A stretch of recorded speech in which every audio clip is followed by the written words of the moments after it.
Hello everybody, thanks for joining me here today and welcome to another episode of Sybase Secrets. Today we're going to have a look at resampling bass notes and why we should do it. So here's an example of a bass straight out of Vital with just a very light EQ on it, just slightly taming some resonances and sorting out the high mids. Sounds like this.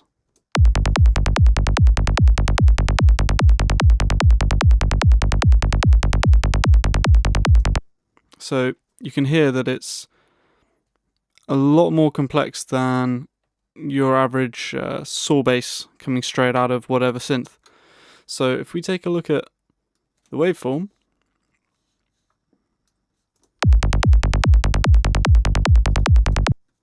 we can see that it already looks as though it's been through dispersion and various saturation and EQ, etc., etc. But what you'll notice is that our transient looks, or this transient area looks somewhat different to your regular bass that's been heavily affected with dispersion and things like that. So if we take a regular saw bass, where we've done loads and loads of distortion and things like that and phase shifting effects, we end up with a bass that looks like this and sounds like this.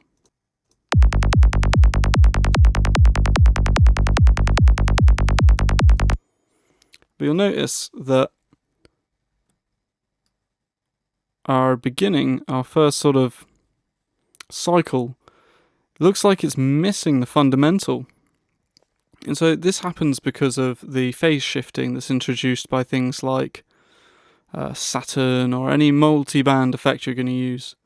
So the way that often people kind of get around this almost is have these notes bleed in. So the previous note bleed into the next note. But you give yourself some issues there if you're going to start having different pitches play and things like that. And also we've clearly lost some sub power here compared to the rest of our bass note. So what we can do is take a nice long note from our saw bass, and what we're going to do is we're going to turn off the filter, and we're going to set the amp envelope up so it's just completely flat. So we should just get sort of saw buzz sound, and let's just record that.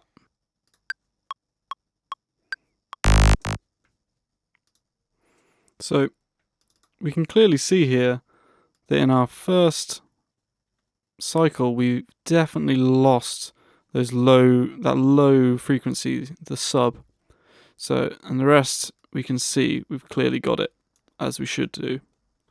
So what we can do, so we can just snip the ends off of this, consolidate it, get a new instance of Vital, and we can drag our audio file over onto our oscillator, and we want to go for pitch splice. Sometimes wavetable works quite nicely, but right now we want pitch splice.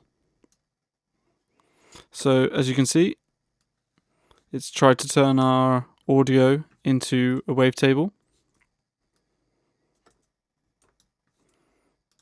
And at the moment, it doesn't sound quite right.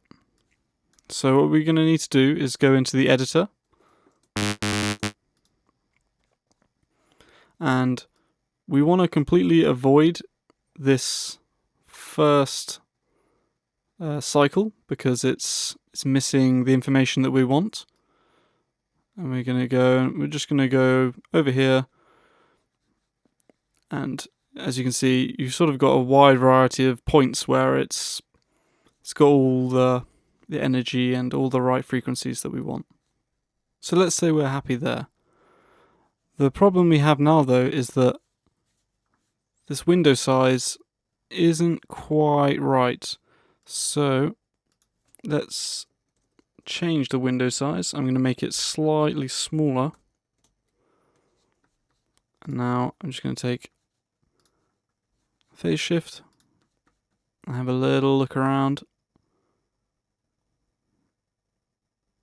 And there we go, that's perfect.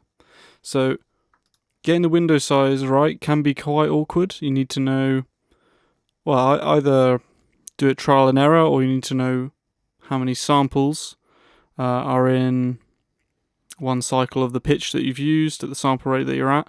But generally, it won't take you that long doing it by trial and error.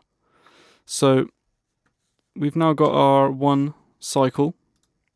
So we can now go ahead and turn this into a baseline.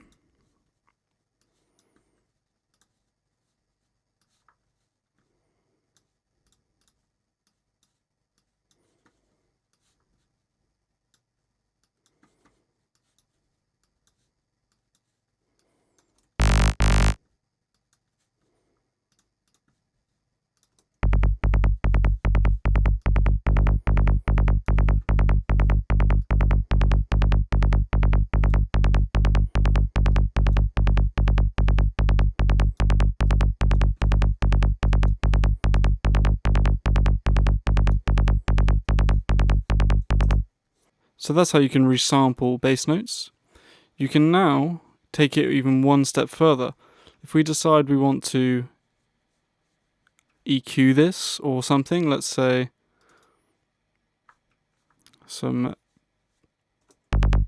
want to remove some of this lowest frequency. If you want, or add some of this.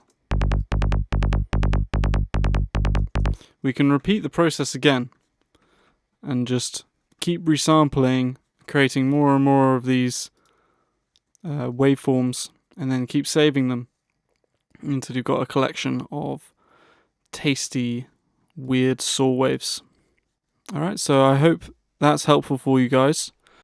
If you haven't already, please like and subscribe. If you want to join my Discord server, there's a link in the description. Other than that, have a lovely day, and I'll see you next time, guys.